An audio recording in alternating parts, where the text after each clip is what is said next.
మంత్రుల స్పందన. ముందుగా ఆర్ఎండ్బి మినిస్టర్ గారు. ధన్యవాదాలు అధ్యక్ష. దాదాపుగా 12 మంది సభ్యులు ఈరోజు మాట్లాడడం జరిగింది అధ్యక్ష. ఆ సభ్యుల ఆవేదన గత పాలకుల నిర్లక్ష్యం వలన ఈ మాట్లాడిన సభ్యులందరిది కూడా ఏదైతే మాట్లాడారో ఆ సభ్యులకంతా కూడా కొంత ఆవేదన కొంత ఆనందం అధ్యక్ష. ఎందుకు ఆవేదన ఆనందం అని చెప్తున్నానంటే గత ప్రభుత్వంలో జరిగినటువంటి ఈ యొక్క రోడ్ల మీద జరిగినటువంటి ఏవైతే ఉన్నాయో రహదారులన్నీ కూడా నిర్లక్ష్యానికి కారణమై కూటమి ప్రభుత్వం ఏర్పడిన తర్వాత గౌరవ ముఖ్యమంత్రి గారు ఆర్ఎండ్బి శాఖకు ఒక ప్రత్యేక స్థానం కల్పిస్తూ ఏది ఏమైనా కూటమి ప్రభుత్వానికి ప్రజలు బ్రహ్మరథం పట్టారు. మనం ఏ విధంగా అన్ని విధంగా ఈ రహదారులను బాగు చేయాలనేటువంటి ఒక దృఢ సంకల్పంతో మాకు ఒక బాధ్యత ఒప్పజెప్పడం జరిగింది అధ్యక్ష. మెరుగైన రహదారుల నిర్మాణము, పారిశ్రామిక ప్రగతితో పాటు సమగ్రాభివృద్ధి, పెట్టుబడులు దారితీస్తుందని బలవంగా విశ్వసించే నాయకత్వం మా గౌరవ ముఖ్యమంత్రి శ్రీ నారా చంద్రబాబు నాయుడు గారి అధ్యక్ష. గత 3 దశాబ్దాలలో దేశంలోనే మెరుగైన రహదారులకు నిర్మాణం ఆంధ్రప్రదేశ్లోనే జరిగిందని యావత్ ఆంధ్రప్రదేశ్కంతా తెలుసు. ఉమ్మడి రాష్ట్రానికి కూడా గతంలో చూశారు అధ్యక్ష. మౌలిక సదుపాయాల కల్పన పట్ల ఎక్కువ మక్కువ అధ్యక్ష. ఎందుకంటే రహదారులు బాగుండే, మౌలిక వసతులు బాగుంటే పరిశ్రమలు వస్తాయి, టూరిజం పెరుగుతుంది, అన్ని వసతులు బాగుండేప్పుడు అన్ని రకాలుగా బాగుంటుంది అనేటువంటి ఉద్దేశంతో ఎప్పటికీ కూడా ఈ రోడ్ల మీదనే ఎక్కువ చర్చ జరుగుతూ ఉంటుంది మా గౌరవ ముఖ్యమంత్రి గారు అధ్యక్ష.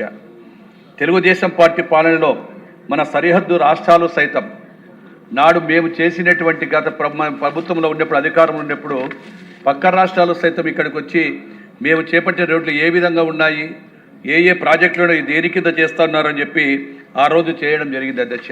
ఇక్కడ ఒక విషయం చెప్పాలి అధ్యక్ష. నాడు వైఎస్ జగన్మోహన్ రెడ్డి గారు ముఖ్యమంత్రిగా ఉన్నప్పుడు ఆయన స్నేహితుడు కేటీఆర్ గారు కూడా విమర్శలు చేయడం జరిగింది అధ్యక్ష. ఎన్నో చోట్ల మనం కూడా చూసాము. ఆంధ్రప్రదేశ్ రోడ్ల మీద జరిగినటువంటి అవహేళన, బాధాకరంగా మాట్లాడము. సొంత స్నేహితుడే అధ్యక్ష. వాళ్ళ కుటుంబ సభ్యులు వాళ్ళు బిర్యానీలు తింటారు, వాళ్ళ ఇంటికి ఆయన పోతాడు, వీళ్ళ ఇంటికి ఆయన వస్తాడు. ఆయన కూడా ఇక్కడ ప్రజలు చెప్పినటువంటి విషయాన్ని, వాళ్ళ స్నేహితులు చెప్పిన విషయాన్ని కూడా ఆ రోజు గుర్తు చేసినటువంటి విషయాన్ని ఈరోజు తమరి దృష్టికి తెస్తున్నాను అధ్యక్ష. 2014-19 మధ్య టీడీపీ ప్రభుత్వం హయాంలో రహదారుల అభివృద్ధికి 14,970 కోట్ల రూపాయలు ఆ రోజు మేము కేటాయించడం జరిగింది అధ్యక్ష. వాటిలో 81% అప్పుడు ఖర్చు పెట్టాము అధ్యక్ష. మేము తెలుగుదేశం ప్రభుత్వం 2014-19లో 81%, దాదాపుగా 12,000 చిల్లరకు పైగా ఖర్చు పెట్టి చుట్టుపక్కల రాష్ట్రాలు కూడా ఇక్కడికి వచ్చి చూసే విధంగా తయారు చేయడం జరిగింది అధ్యక్ష.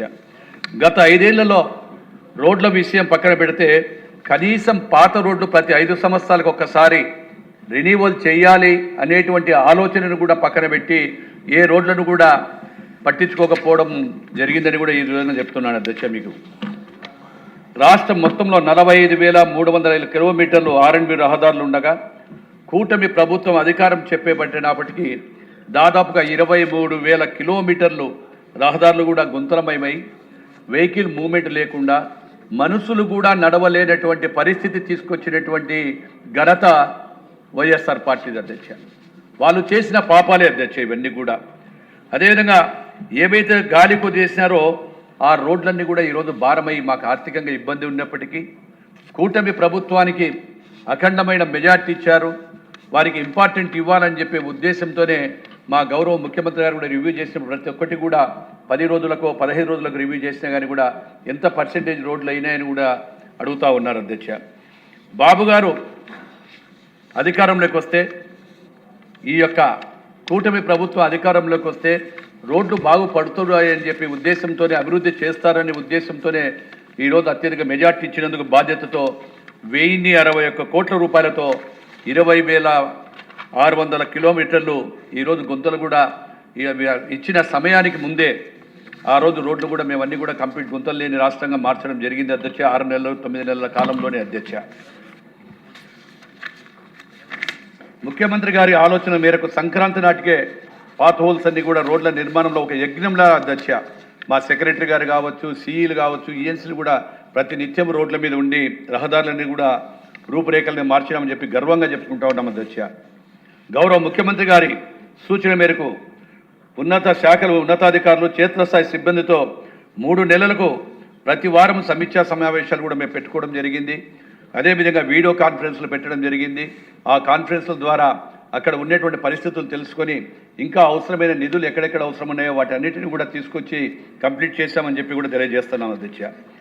క్షేత్రస్థాయిలో గుంతలలో రోడ్ల మహిమతులకు గాను జరిగినటువంటి పనితీరుపై 10 జిల్లాలలో 2000 కిలోమీటర్లకు కూడా పైగా నేను కూడా ప్రత్యక్షంగా మా ముఖ్యమంత్రి గారి సూచనలు ప్రతి జిల్లాకు వెళ్ళి రండి, అక్కడ పరిస్థితులు ఏంటి, చేసినటువంటి పనులు నాణ్యతగా ఉన్నాయా లేదా అని చెక్ చేయమని చెప్పినప్పుడు కూడా అక్కడ వెళ్ళడం జరిగిందని కూడా తెలియజేశాం అధ్యక్ష.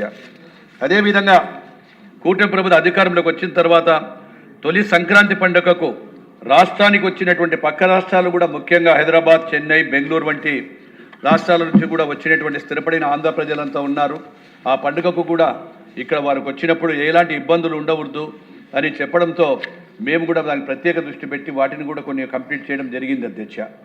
టెండర్ల ప్రక్రియలో అవసరమైన జాప్యానికి అవసరం లేకుండా త్వరగా పనులు వేగవంతంగా చేయాలనుకుంటే కూడా కొన్ని సంస్కరణలు తీసుకురావటం, వాటిలో కూడా భాగంగా చిన్న మధ్య తరగతి కాంట్రాక్టర్లు కూడా చాలామంది కాంట్రాక్టర్లు అయితే పనులు చేయడానికి అవకాశం వీలుగా ఉంటుందని చెప్పి 10 సంవత్సరాలను 5 ఏళ్లకే తగ్గించడం జరిగింది. అంటే వాళ్ళ ఎక్స్పీరియన్స్ దాన్ని కూడా తగ్గించి చిన్న కాంట్రాక్టర్లు సైతం కూడా ఏపీలో పనులు చేయొచ్చు అనేటువంటి ఉద్దేశంతో గౌరవ ముఖ్యమంత్రి గారి సూచనలతో చేయడం జరిగింది అధ్యక్ష. అదేవిధంగా గత ప్రభుత్వంలో కూడా కొన్ని సంస్కరణలు వారు మార్చినప్పటికీ కేవలం 2 కోట్ల వరకు కూడా ఉంటే సింగిల్ టెండర్ వేసిన తర్వాత కూడా సింగిల్ టెండర్ని యాక్సెప్ట్ చేయండి, ఎందుకంటే తొందరగా పనులు చేయాలి అనేటువంటి ఉద్దేశంతో కూడా 2 కోట్ల వరకు కూడా సింగిల్ టెండర్లను పిలిపించి ఈరోజు కాంట్రాక్టర్లకు కూడా వారికి వసతి కల్పించాం అధ్యక్ష. అదేవిధంగా మరమ్మత్తు పనులు ఏదైనా షార్ట్ టైంలోనే చేయాలి, లాంగ్ టర్మ్ 10 రోజులు 15 రోజులు పెడితే ఇబ్బంది అవుతుంది కాబట్టి 7 రోజుల లోపలే షార్ట్ టైం పెట్టి టెండర్లు కూడా పిలవడం జరిగిందని కూడా తెలియజేస్తున్నాను అధ్యక్ష. ఈరోజు ఈ ఏడాది సైతం క్షేత్రస్థాయిలో జరుగుతున్న రహదారి అభివృద్ధుల కోసం, మరమ్మతుల పనుల కోసం పర్యవేక్షణలో భాగంగా 15 రోజుల పాటు దాదాపుగా 6 జిల్లాలలో 12 నియోజకవర్గాల్లో జరిగి 1800 కిలోమీటర్ల రహదారులపై ప్రత్యక్షంగా కూడా చూడడం జరిగింది అధ్యక్ష. రాష్ట్రంలో తీవ్రంగా దెబ్బతిన్న రహదారుల అభివృద్ధి కోసం ముఖ్యమంత్రి గారిని అడిగిన వెంటనే దాదాపుగా వివిధ పథకాల కింద కూడా 2526 కోట్ల రూపాయలు విడుదల చేయడం అని చెప్పి కూడా చేశారని కూడా తెలియజేస్తాను అధ్యక్ష. రాష్ట్రంలో తీవ్రంగా దెబ్బతిన్న 6054 కిలోమీటర్ల రోడ్లను 2500 కోట్ల రూపాయలతో ఈరోజు వాటన్నింటినీ కూడా రోడ్లన్నింటినీ కూడా మార్చివేయడం జరిగిందని కూడా తెలియజేస్తా ఉన్నాడు అధ్యక్ష.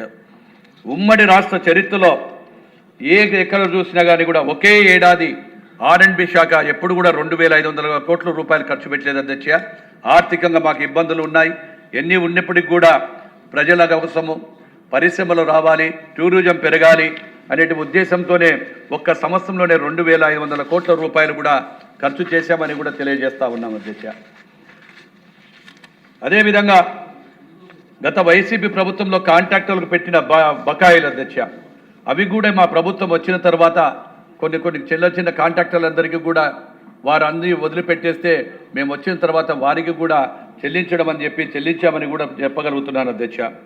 అదే సమయంలో ఎక్కువ రహదారులు దెబ్బతినే ఉభయ గోదావరి, కృష్ణా జిల్లాలకు అత్యంత ప్రాధాన్యత కల్పించాము. వాటిని నాటి ప్రభుత్వంలో అర్థవంతంగా నిలిపేసే NDP పనులు కూడా తిరిగి మొదలుపెట్టాము.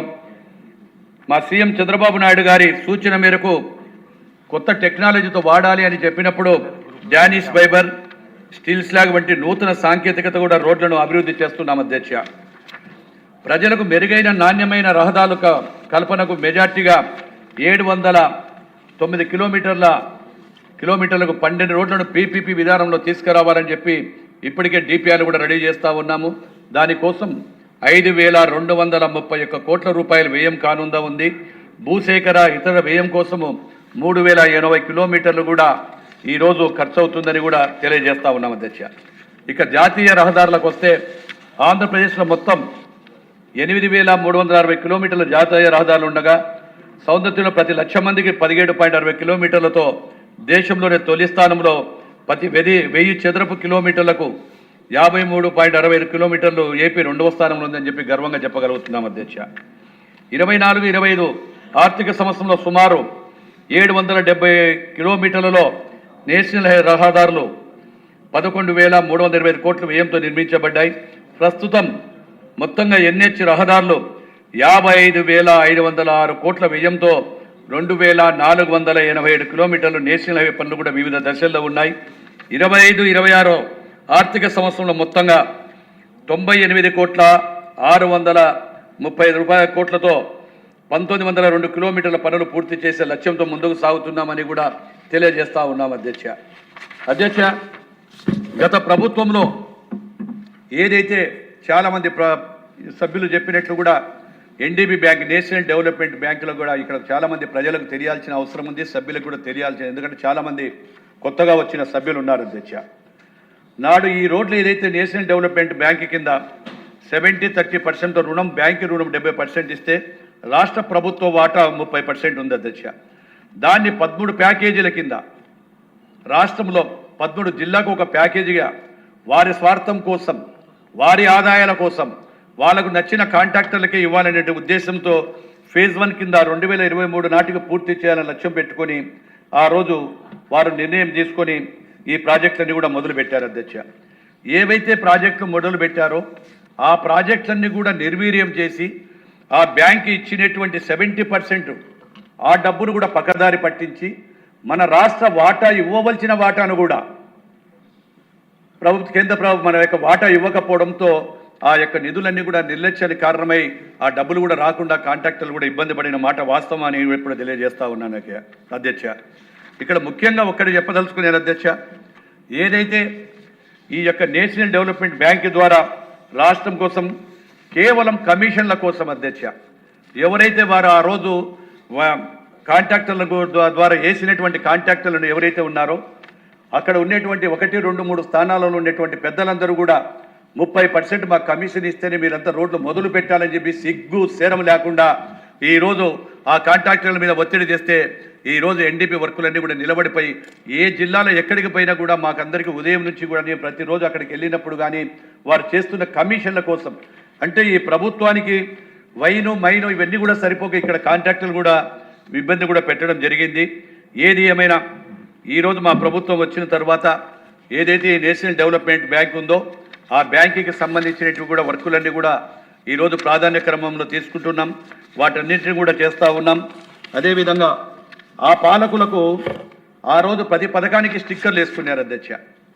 అంటే ప్రతి పథకానికి గెలిపించిన తర్వాత స్టిక్కర్లకు ఇచ్చినటువంటి ఇంపార్టెంట్ రోడ్లకు కూడా ఇవ్వలేకపోయారు అధ్యక్ష. స్టిక్కర్ల మీద ఉన్నటువంటి శ్రద్ధ రోడ్ల మీద కూడా లేదని తెలియజేస్తా ఉన్నాం అధ్యక్ష. రోడ్ల మధ్యలో గుంతల్లో వరి నాట్లు వేసుకునే పరిస్థితి ఆ రోజు మనమందరం కూడా చూసాము, చేసిన పరిస్థితి కూడా ఉన్నది అధ్యక్ష.